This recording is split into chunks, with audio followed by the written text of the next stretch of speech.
بسم اللہ والصلاۃ والسلام علی رسول اللہ وعلی آلہ واصحابہ اجمعین۔ محترم سامعین، ایک سوال ہوا عدنان بھائی لاہور سے ہمارے، انہوں نے بڑا اچھا سوال کیا۔ میں نے کہا سب کو پتہ چل جائے کہ کسی نے پوسٹ لگائی ہے کہ اے مسلمانوں، محرم الحرام کا چاند دیکھ کر نہ رونا، نہ ہنسنا اور نہ ہی خوشی منانا۔ کیوں؟ کیونکہ محمد کی آل بہت روئی تھی یہ چاند دیکھ کر۔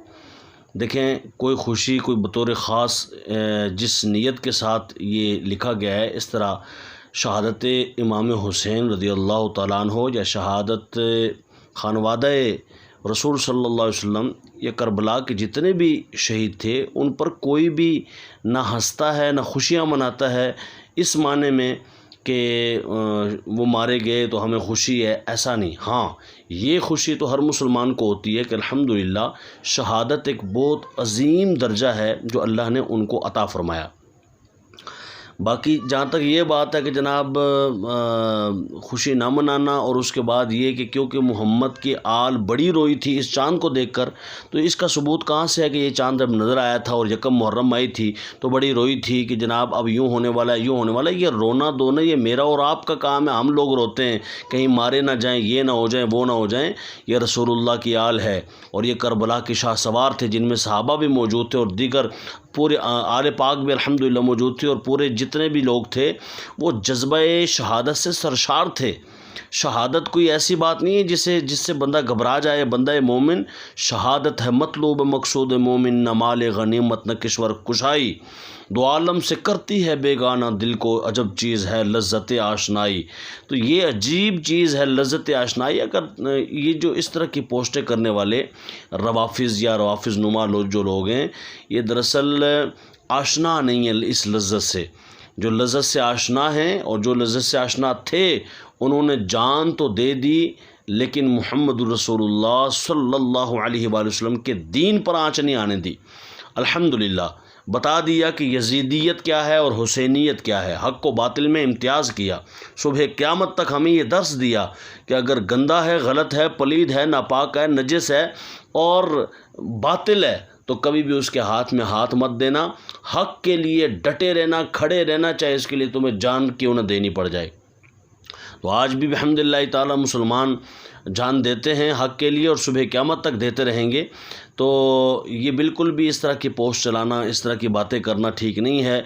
اور یہ رونا دھونا، ایک تو یہ ہے، دیکھیں میں اعلیٰ حضرت فاضل بریلوی کا آپ کو فرمان اس پہ سنا دیتا ہوں، جو کہ الحمدللہ آپ سنیں گے تو آپ کے کلیجے میں ٹھنڈ پڑ جائے گی۔ یہ ہے فتاوی رضویہ، جلد نمبر ہے 24 اور اس کا صفحہ نمبر ہے 486 487۔ اس میں ایک سوال ہوا کہ کیا فرماتے ہیں علماء دین و مفتیان شرعی متین بیچ اس امر کے کہ اہل سنت و جماعت کو عشرہ محرم الحرام میں رنج و غم کرنا جائز ہے یا نہیں؟ ٹھیک ہو گیا؟ تو جواب میں کافی لمبا جواب ہے، میں آگے جہاں سے ہمارا معاملہ حل ہوتا ہے وہ بتاتا ہوں۔ اور اس میں کافی گٹری قسم کے لوگ جو ہے وہ غلط قسم کے پروپیگنڈا کرتے ہیں اسی عبارت کو پڑھ کے، حالانکہ ان کا مسئلہ اس سے ثابت نہیں ہوتا، توڑ موڑ کے اور بیچ میں سے قطع و برید کر کے تو وہ مسائل کو لوگوں کے سامنے لاتے ہیں۔ اعلیٰ حضرت فرماتے ہیں، کون سا سنی ہوگا جسے واقعہ حالہ کربلا کا غم نہیں، یا اس کی یاد سے اس کا دل محزون اور آنکھ پرنم نہیں؟ یہ بات سمجھیں، یعنی کوئی سنی بھی ایسا نہیں ہے کہ واقعہ کربلا جو ہے وہ سامنے ہے، اس کے ذہن میں ہے اور اسے اس کا غم نہ ہو، یعنی اس بات کا غم کہ یہ جو ہوا ہے یہ نہیں ہونا چاہیے تھا اور یہ یزید نے غلط کیا، اور جو ان کے ساتھ ہوا جس طرح بے دردی سے شہید کیا گیا وہ واقعہ سامنے ہوتا ہے تو بندے کی آنکھ پرنم ہو جاتی ہے، دل غم زدہ ہو جاتا ہے۔ تو یہ بات کون سا سنی ہوگا جسے اس طرح کا غم نہیں ہوگا اور اس کی آنکھ پرنم نہیں ہوگی اس واقعے کو سامنے رکھتے ہوئے؟ آگے اگلا جملہ کھا پی جاتے ہیں یہ گٹری لوگ۔ اگلا جملہ ہے، ہاں مصائب میں ہم کو صبر کا حکم ہے، جزا فضا کو شریعت منع کرتی ہے، منع فرماتی ہے۔ یہ اس جملے کے اوپر کوئی تشریح نہیں کرتے، کوئی اس کے اوپر اشاعت نہیں کرتے، کوئی اس کے اوپر حاشیہ آرائی نہیں کرتے، حالانکہ یہ جملہ خاص طور پر ہے۔ یعنی وہ تو سنی کے لیے بیان ہو گیا، جو سوال کا جواب تھا وہ کیا ہے؟ فرمایا ہم مصائب میں ہم کو صبر کا حکم ہے، ہم جو ہے وہ غم نہیں مناتے۔ غم کا ہو جانا یہ باعث برکت ہے، یہ امر یا اللہ تبارک و تعالیٰ کی طرف سے ہے۔ غم تو ہو جاتا ہے، غم منایا نہیں جاتا، سیلیبریٹ نہیں کیا جاتا۔ یاد رکھیں اہل سنت میں غم منانا یہ شرعاً جائز نہیں ہے۔ سوگ 3 دن تک ہے اور 3 دن کے بعد غم منانا، سوگ کرنا حرام ہے، حرام ہے، حرام ہے۔ حالات نے اسی کہ اگلے صفحے پہ لکھا ہے باقاعدہ، ایک جواب میں لکھا، سوال ہوا کہ بھائی ماہ محرم الحرام میں فلاں فلاں چیز ہوتی ہے، تو آپ نے فرمایا کہ پہلی تینوں باتیں سوگ ہیں اور سوگ حرام ہے۔ یعنی کون سی باتیں تھیں؟ ایک یہ تھی کہ بھئی لوگ 10 محرم الحرام کو نہ تو دن بھر روٹی پکاتے ہیں، نہ جھاڑو دیتے ہیں، وغیرہ وغیرہ، ٹھیک ہے۔ اور پھر ماہ محرم الحرام میں بیاہ شادی نہیں کرتے، 10 دن کپڑے نہیں اتارتے، تو فرمایا کہ تینوں باتیں سوگ ہیں اور سوگ حرام ہے، وغیرہ۔ تو آگے بھی اس کا جواب، یعنی میں جو آپ سے عرض کر رہا تھا وہ یہ کہ ہاں مصائب میں ہم کو صبر کا حکم ہے۔ اللہ تعالیٰ مصیبت میں کیا فرماتا ہے؟ ان اللہ مع الصابرین، کہ اللہ صبر کرنے والوں کے ساتھ ہے، پیٹنے والوں کے ساتھ نہیں ہے، سینہ کوبی کرنے والوں کے ساتھ نہیں ہے، ماتم کرنے والوں کے ساتھ نہیں ہے۔ ان اللہ مع الصابرین، یہ قرآن کی آیت ہے۔ وَلَنَبْلُوَنَّكُمْ بِشَيْءٍ مِّنَ الْخَوْفِ وَالْجُوعِ وَنَقْصٍ مِّنَ الْأَمْوَالِ وَالْأَنفُسِ وَالثَّمَرَاتِ وَبَشِّرِ الصَّابِرِينَ، فرمایا بشارت ہے صبر کرنے والوں کے لیے۔ تو اس لیے یہاں فرمایا جزا فضا کو شریعت منع کرتی ہے، اور جسے واقعی دل میں غم نہ ہو اسے جھوٹا اظہار غم ریا ہے۔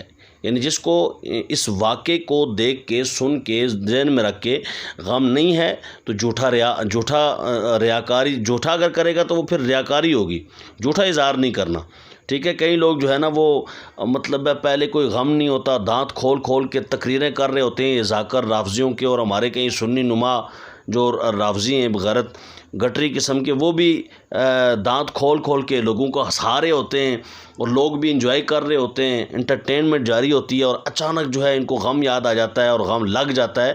تو فرمایا کہ ایسا غم درکار نہیں ہے اسلام کو، جسے واقعی دل میں غم نہ ہو اسے جھوٹا اظہار غم ریا ہے، اور قصداً غم آوری یعنی جان بوجھ کر غم لانا، اور غم پروری، غم پالنا خلاف رضا ہے۔ یعنی اللہ تعالیٰ کی رضا اس میں نہیں ہے، نہ رسول اللہ کی رضا ہے۔ اللہ رسول راضی تب ہوں گے کہ جب غم آوری اور غم پروری نہ ہو، یعنی غم پالنا اور غم کا لانا، یعنی غم منانا، سیلیبریٹ کرنا، سینہ کو بھی کرنا، اور باقاعدہ کہتے جی باقاعدہ اب ذرا غم حسین منا لیتے ہیں۔ فرمایا جو منا لینا ہے نا، فرمایا یہ اللہ اور اس کے رسول کی رضا کے خلاف ہے، ٹھیک ہے۔ اور جسے اس کا غم نہ ہو اسے بے غم نہ رہنا چاہیے، ٹھیک ہے۔ اسے اس چیز کا غم کرنا چاہیے کہ بھئی یہ کیا میں کر رہا ہوں، بلکہ اس غم نہ ہونے کا غم چاہیے کہ اس کی محبت ناقص ہے۔ اللہ کریم ہمیں محبت کامل نصیب فرمائے۔ فرمایا جس کی محبت ناقص اس کا ایمان ناقص ہے۔ تو غم آوری اور غم پروری یہ جائز نہیں ہے، اور واقعہ کو سامنے رکھتے ہوئے اور اس کو سنتے ہوئے اور اس کو بیان کرتے ہوئے اور اس کے اوپر اس کی تمام تر وہ جو دردناک مناظر سامنے رکھتے ہوئے الحمدللہ غم آ جاتا ہے، اور ہمیں کئی مرتبہ جب بھی بیان کیا تو غم آ جاتا ہے، اور ہمیں اس چیز کا انتہائی غم ہوتا ہے، یہ کوئی شک والی بات نہیں ہے۔ لیکن غم منانا، باقاعدہ سیلیبریٹ کرنا یہ ٹھیک نہیں ہے۔ باقاعدہ ہم نے کئی لوگوں کو دیکھا وہ آخری 10-5 منٹ میں، سنی علماء میں یعنی سنی نما جو علماء ہیں وہ آخر میں کہتے ہیں جی ذرا 5 منٹ غم حسین منا لیتے ہیں۔ نہ، منانا جائز نہیں ہے۔ ہاں غم کا آ جانا، غم کا ہو جانا یہ ایک فطری بات ہے کہ جب بھی یہ واقعہ، اس طرح کے اور بھی واقعات جب ہم پڑھتے ہیں تو الحمدللہ ہمیں وہ منظر جب دکھائی دیتے ہیں تو غم ہو جاتا ہے۔ اللہ تبارک و تعالی ہمیں جو ہے وہ صحیح راہ پر چلنے کی توفیق دے، اور اہل سنت کے منہج پہ چلنے کی توفیق عطا فرمائے۔ اور یہاں پہ آگے جو تعزیہ کی بات ہے تو سختی سے اعلیٰ حضرت نے اگلے صفحے پہ فرمایا تعزیہ رائجہ مجمع بدعات شنیعہ سیئہ ہے، اس کا بنانا دیکھنا جائز نہیں۔ تعظیم و عقیدت سخت حرام و اشد بدعت۔ اللہ سبحانہ و تعالیٰ مسلمان بھائیوں کو رائے حق کی ہدایت عطا فرمائے۔ خبردار خبردار اہل تشیع کے ماتم کو کوئی نہ دیکھے، اس کا دیکھنا بھی حرام ہے، اللہ نے لکھا ہے۔ السلام علیکم ورحمۃ اللہ وبرکاتہ۔